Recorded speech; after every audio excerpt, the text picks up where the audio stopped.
There are only certain times when a lunar eclipse can occur.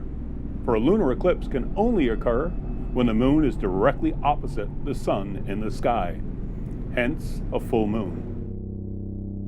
Even though there is a full moon each month, obviously there is not a lunar eclipse each month. This is due to the sun, for the sun is not in line directly with the Earth and the moon. For the moon's orbit is actually tilted 5 degrees more than that of the Earth. If not, we would witness each month a lunar eclipse.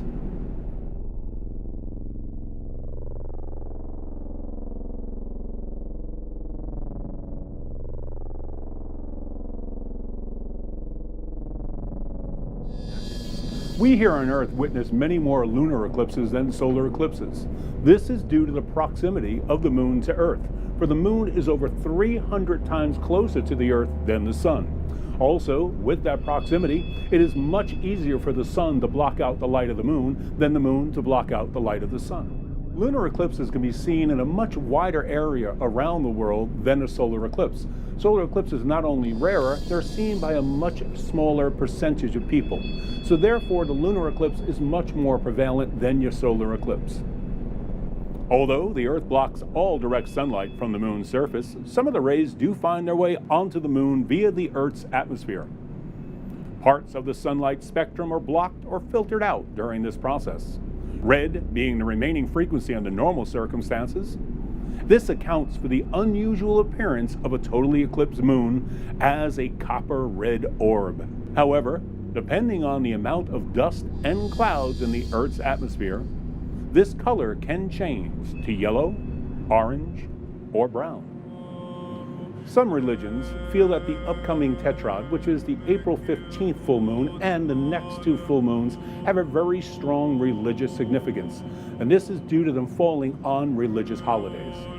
The April 15th lunar eclipse occurred at the same time as Passover, whilst the upcoming October 2014 and September 2015 eclipses will occur during the Feast of the Tabernacle.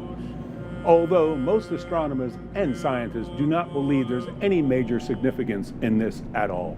Whilst we aboard the Sea Princess eagerly viewed the lunar eclipse of April 15th, many in the Chinese communities rang loud bells during the eclipse in their belief to remove the dogs or other wild animals which bit the moon. Besides the Chinese, even the ancient Romans also made loud noises. This was in order to frighten the demon which they felt caused the lunar eclipse.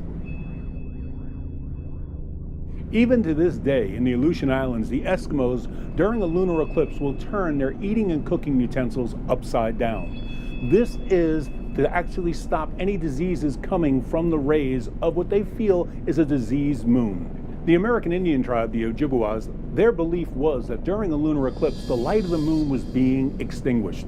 Therefore, they would light arrows, shoot them at the moon to bring back the luminosity to the moon that was being eclipsed at the time.